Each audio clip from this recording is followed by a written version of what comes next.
ഇത് Christmas special rum കേക്കാണിത്.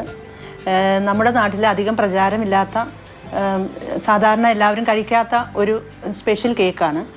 ഈ cake Caribbean ദ്വീപുകളിലാണ് ആദ്യമായിട്ട് ചെയ്തതെന്ന് പറയപ്പെടുന്നു. ആ കാലഘട്ടത്തിലെല്ലാം ഇവർ പിന്നെ വിസ്കി, പഴം, പഞ്ചസാര ഇതെല്ലാം കൂടി മിക്സ് ചെയ്ത് ഒന്നിച്ച് കേക്കിൽ ചേർത്ത് ആ കേക്ക് കേടുകൂടാതിരിക്കാൻ വേണ്ടി ചെയ്യുന്നതായിരുന്നു അവരുടെ രീതി.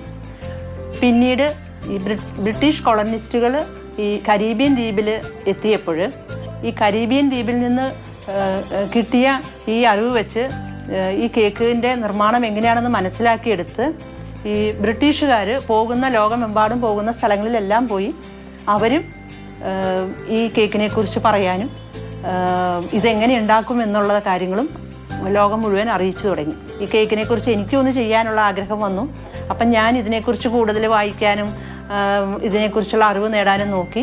ഒരു 30 വർഷത്തോളമായിട്ട് ഞാൻ ബേക്കിങ്ങിലുണ്ട്. അപ്പോൾ ആ ബേക്കിംഗ് ചെയ്തിട്ടുള്ള എക്സ്പീരിയൻസ് വെച്ച് ഞാൻ തന്നെ ഈ റം കേക്കിന് പുതിയൊരു ചേരുവകളെല്ലാം കണ്ടെത്തി ബട്ടർ റം സോസ് കൂടി ഇതിൻ്റെ കൂടെ ഉൾപ്പെടുത്തി.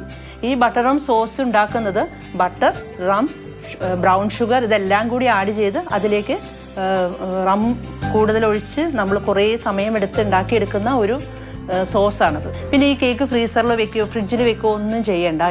ഇത് നോർമലി ഒരു 1 വീക്ക് പുറത്ത് തന്നെ ഇരുന്നോളും. നമുക്ക് എപ്പോൾ വേണേലും എടുത്ത് കഴിക്കാം, അതേ രുചിയിൽ കഴിക്കാം. എല്ലാവർക്കും merry Christmas and happy new year.